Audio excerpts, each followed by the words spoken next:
Maka di sini ada gambaran pada kita yang pertama, kalau antum sedang dibimbing oleh Allah menuju kedudukan yang tinggi, maka sadarlah teman-teman, saat yang bersamaan antum tidak akan sunyi dari rintangan-rintangan sekitaran. Catat itu baik-baik. Anda kedudukan biasa, naik luar biasa, maka hambatannya itu akan semakin meningkat, tidak sama dengan sebelumnya. Anda orang kecil, diuji dengan ujian kecil. Anda orang menengah, diuji dengan ujian menengah. Anda kedudukan yang tinggi, maka akan diuji dengan kedudukan yang lebih tinggi lagi. Maaf, Allah tidak akan menguji dedaunan dengan angin yang menerpa akar. Pasti berbeda. Karena angin ketika kedudukan semakin tinggi, maka angin semakin kencang akan menerjangnya. Yuk kita turunkan, jenis ujiannya bisa 3. Bismillah. Tenang aja mas, ya. Antum lihat aja, tulis ya. Biar saya hapus, insyaallah. Perhatikan baik-baik, sini. Kedudukan bersanding dengan ujian. Kalau rumus fisikanya, F berbanding lurus dengan P. Gaya berbanding lurus dengan tekanan. Jadi kalau antum misalnya, rumus asalnya F1 sama dengan F2. Gaya gerak sama dengan gaya dorong. Kalau dikembangkan ke sini, tenaga kecil begini, maka yang bunyi kecil. Kalau besar, semakin besar lagi. Nah, memahami rumus ini, F sama dengan P. F berbanding lurus dengan tekanan. Ada gaya tekanan juga yang cukup kuat. Ketika antum pukul kencang, suara kencang. Tapi ini lebih sakit kan? Tekanannya lebih kuat. Itu agak berbeda. Itu dalam persepsi positif. Dalam persepsi negatif juga bisa. Gaya berbanding lurus dengan tekanan. Semakin orang banyak gaya, semakin tertekan hidupnya. Ya? Tanya. Sekarang lihat sini. Rumus ini kalau kita turunkan lewat ayat, am hasibtum an tadkhulul jannata. Apakah Anda akan duga begitu mudah masuk surga? Walamma yatikum matalul ladzina khalau min qablikum. Sementara Allah belum menguji Anda seperti orang dulu yang dijamin surga mendapati ujian. Apa jenis ujiannya? Ini manhaj hidup kita dan kita berhenti di sini. Maaf, saya mungkin hanya 5 ayat dulu untuk hari ini ya. Massatuhumul ba'sa. Ujian pertama disebut dengan ba'sun. Jamaknya ba'sa. Ba'sa. Ini masih ringan. Misal, jarang ke masjid, sekarang mulai ke masjid. Begitu antum ke masjid, Allah kasih ujian sesuai dengan kadar niat antum. Kasih hujan gerimis. Ke masjid gak? Itu ba'sun. Begitu antum ke masjid, orang Arab katakan, nazil matar. Turun hujan. La ba's, la ba'sa, la ba'sa. Gak ada masalah. La ba'sa, tidak ada masalah. Serap ke dalam bahasa Indonesia lewat labas. Labas lewat, ringan. Berarti kalau antum diuji dengan yang ringan, maka antum kadarnya masih ringan, akan dinaikkan kepada yang menengah. Akan yang menengah. Hati-hati betul. Kalau antum belum lulus yang di sini, maka antum akan terus sampai di sini, sampai lulus di sini. Sampai lulus. Antum mau berangkat ke masjid gerimis bisa. Tiba-tiba nggak jadi di rumah. Isi antum mengatakan, "Pak, kok nggak ke masjid? Hujan mah kan cuma gerimis." Takut teriak, masya Allah. Padahal antum misalnya belum kuat untuk berangkat, maka antum akan terus diuji di sini. Lihat rumusnya, Quran surah kedua ayat 286. La yukallifullahu nafsan illa. Allah tidak akan pernah menguji seorang hamba di luar kadar kemampuannya. Jadi kalau antum masih ujian yang ringan, antum diberikan yang ringan. Antum naik menengah, diberikan yang menengah. Antum naik lagi level tinggi, diberikan ujian yang berat. Menengahnya disebut dengan darrun. Waddarra, dari ba'sun jadi darrun. Jamaknya darra. Sudah menyakiti fisik. Kena fisik. Sudah melukai. Hujannya makin deras. Ya. Kalau dalam kehidupan, yang ini mungkin celaan biasa. Sudah berubah ya, masya Allah. Sekarang jilbabnya sudah panjang, masya Allah. Semakin panjang ya, nyanyiin Batman ya, masya Allah. Itu banyak. Begitu sudah mulai pakai cadar, ninja, masya Allah. Darra, sudah nggak enak ke fisik. Darrun. Lihat rumusnya ya, lihat rumusnya baik-baik. Ini lebih menenangkan pada jiwa. Ketika Anda dalam level-level seperti ini artinya Allah sedang menaikkan iman Anda dalam level yang lebih tinggi lagi. Jadi ketika ada celaan menghunjam dalam lisan seseorang, sudah mulai menyakiti, itu sebetulnya pengakuan dari Allah lewat lisan orang itu, bahwa Anda sedang diangkat keimanan pada tingkat yang lebih tinggi. Ada yang mengatakan, kamu kenapa sih pakai jilbab begitu? Yang biasa aja kali. Yang iman biasa sudah banyak. Saya ingin menampilkan keimanan yang luar biasa. Supaya dengan iman itu saya lebih mendoakan mama. Saya menampakkan amalan-amalan, mudah-mudahan pahalanya bisa buat mama. Masuk dengan bahasa yang baik. Masya Allah. Jadi kalau antum bisa melawan hal-hal demikian dengan bahasa yang indah, itu nyaman kepada jiwa. Kadang-kadang ada kalimat-kalimat yang tidak perlu pakai dalil, teman-teman sekalian. Kembalikan ke sini. Terakhir, wazulzilu zilzal. Zilzal. Gempa. Goyang. Ada ujian yang bisa menggoyangkan diri kita.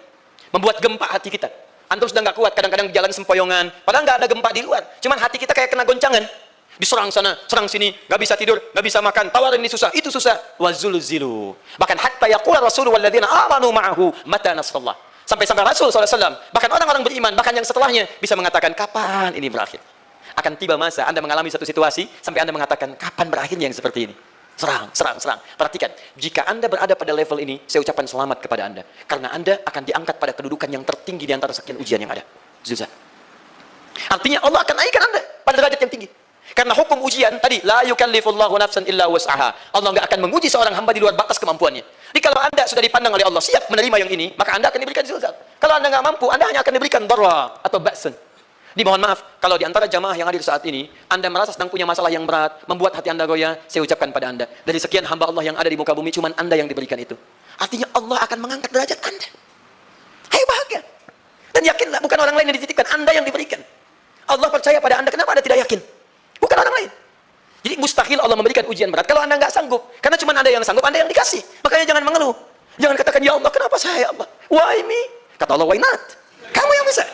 Yang lain tidak. Dan tanpa harus Anda menuliskan status. Memang cuma saya yang sanggup. Oh, Masya Allah. Gak usah. Sadari. Kalau bukan sayang, Allah itu punya sifat adil. Gak mungkin menukar sesuatu di luar kadarnya. Antum tahu cicak? Halo? Jangan katakan Allah alam. Cicak. Cicak. Baik. Bagaimana aktivitasnya? Merayap. Di mana? Dinding. Apa makanannya? Nyamuk. Nyamuk bagaimana aktivitasnya? Terbang. Pertanyaan saya, di mana keadilan Allah? Menjadikan makhluk yang merayap, makanannya terbang. Kalau nyamuk masuk kategori pertama tadi, pintar dan tahu dirinya pintar, jadi mainan cicak. Cicak, ayo tangkap. Cicaknya cuma merayap, dianya terbang. Beruntungnya nggak ada nyamuk yang jenius. Tapi yang paling hebat, perhatikan bagaimana lisan orang tua kita menanamkan kalimat-kalimat untuk menanamkan tauhidullah subhanahu wa ta'ala. Cicak, diam, merayap. Perhatikan, yang Allah tuntut pada cicak, merayap kamu. Walaupun cuma diam-diam. Lihat baik-baik, diam, merayap. Datang seekor, Masya Allah, ketika dia merayap, nyamuk datang. Lihat, bukan cicak mendatangi nyamuk, tapi nyamuk mendatangi cicak. Kalau cicak tidak merayap, mustahil nyamuknya datang. Allah hanya tunjukkan, kamu merayap ya, nyamuk datang. Sekalipun dia merayap, cuma diam-diam, nyamuknya datang. Jadi hukum Allah itu kalau dipatuhi, nikmat kehidupan. Cicak gak merayap, nyamuk gak datang. Cicak merayap, nyamuk datang. Datang seekor nyamuk. Setelah itu, silakan. Jadi kalau kita teman-teman ikuti hukum Allah, mau berat, alhamdulillah. Mau ringan, alhamdulillah. Ya mau sedang, alhamdulillah. Begitu diangkat, artinya ada pengakuan dari Allah, iman kita akan diangkat. Cuman, bahasa Nabi Ya'qub alaihissalam kepada Yusuf alaihissalam, mesti ada persiapan dalam mengatasi itu semua. Tidak cukup hanya mendiamkan saja. Maka kata Nabi Ya'qub, jangan kisahkan dulu. Bikin dulu pemetaan untuk mudah mengatasi itu semua. Ini poinnya. Anda harus punya rencana. Maka Nabi Ya'qub menyiapkan. Bekali dulu ini, siapkan itu. Kalau ambil ke aspek teori untuk kita sekarang, tafsir dari ini, untuk menyelesaikan solusi di Quran surah ke-2 ayat 214 tadi, maka jawabannya ada di Quran surah ke-3 ayat 142, paling kiri sebelah atas. Ini kanan sebelah bawah, ini kiri sebelah atas. Dan awal ayatnya dibuka dengan kalimat yang sama. Perhatikan, Al-Baqarah ayat 214 kalimatnya menggunakan am hasibtum an tadkhulul jannah. Ali Imran 142 am hasibtum an tadkhulul jannah. Yang Al-Baqarah itu ujiannya walamma ya'tikum mathalul ladzina khalau min qablikum massathumul ba'sa wad-dharra wa zulzilu. Yang Ali Imran itu solusinya. Am hasibtum an tadkhulul jannata walamma ya'lamillahu alladzina jahadu minkum wa ya'lamas sabirin. Saya tutup sampai sini dulu. Teman-teman perhatikan, walamma, sedangkan Allah ya'lamillahu alladzina jahadu minkum, belum melihat kesungguhan Anda untuk mengatasi berbagai persoalan kehidupan itu. Kalimat jahadu, akar katanya dari kata al-juhdu. Serius, sungguh-sungguh. Jadi kalau persoalan Anda ingin segera selesai, Anda mesti serius. Hei yang sedang kuliah, kalau mau cepat selesai kuliahnya, serius belajarnya. Pahami dengan baik. Kalau Anda nggak pernah serius, bagaimana bisa menyelesaikan pelajaran dengan baik? Hei yang sedang berumah tangga, kalau ingin baik rumah tangganya, serius dalam berumah tangga. Keluarkan hukum-hukum Allah, terapkan dalam kehidupan rumah tangga. Anda akan mendapatkan manfaatnya. Hei yang sedang berbisnis, serius dengan pekerjaan. Karena hanya orang serius yang bisa menghasilkan kekayaan-kekayaan yang terbaik. Serius dalam ibadah, karena ibadah melahirkan keberkahan dengan kekayaan yang Anda dapatkan dari titipan Allah Subhanahu wa taala. Ayo serius. Al-juhdu dibagi 3 bagian. 1, serius dalam merencanakan, disebut ijtihad namanya. Bikin rencana.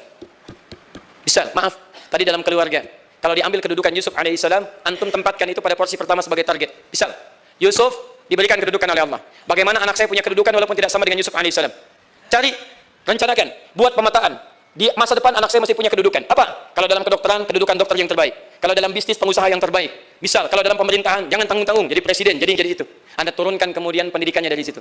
Ijtihad direncanakan. Masuknya lewat sini, lewat sini, lewat sini, lewat sini.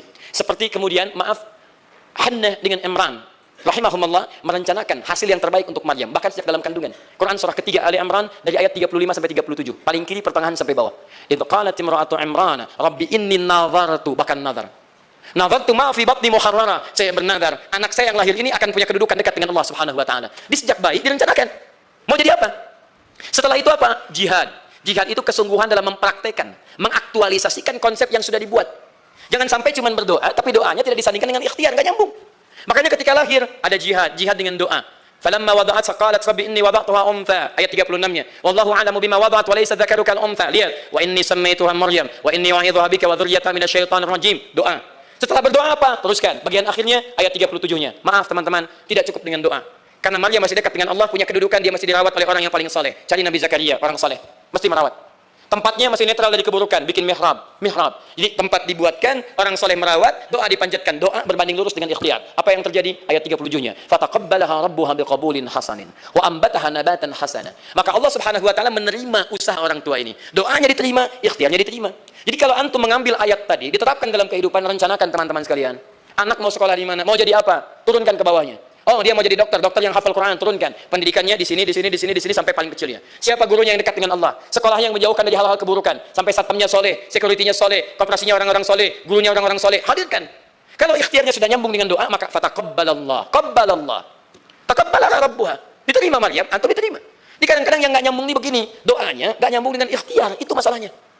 Ya Allah, mohon ya Rabb, jadikan anak saya rajin sholat, hafal Al-Quran, tapi ditempatkan di sekolah yang tidak pernah mengajarkan sholat, nggak nyambung.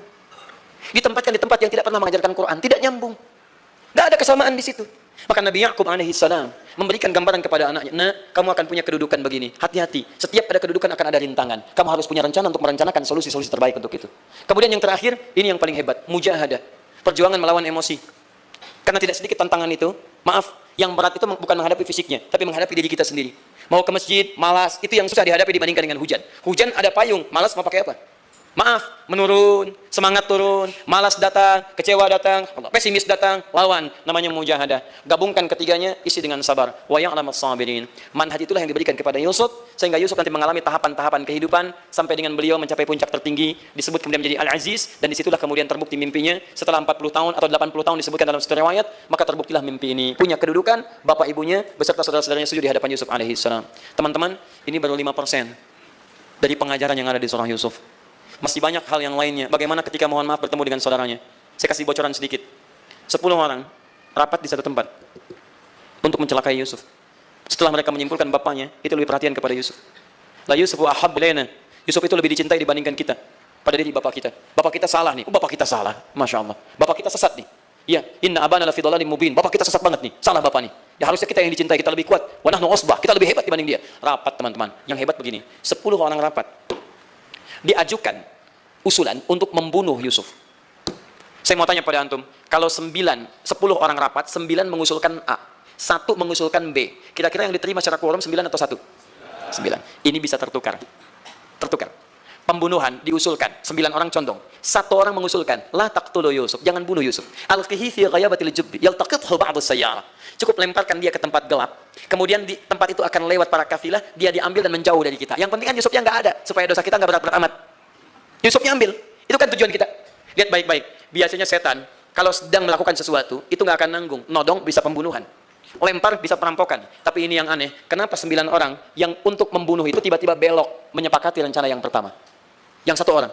9 orang, 10 orang rapat, 9 punya A. Tiba-tiba yang 9 berpindah kepada yang B yang cuma 1 orang. Kenapa bisa terjadi? Ada rahasia di situ. Kapan rahasianya? Kapan-kapan kita bahas.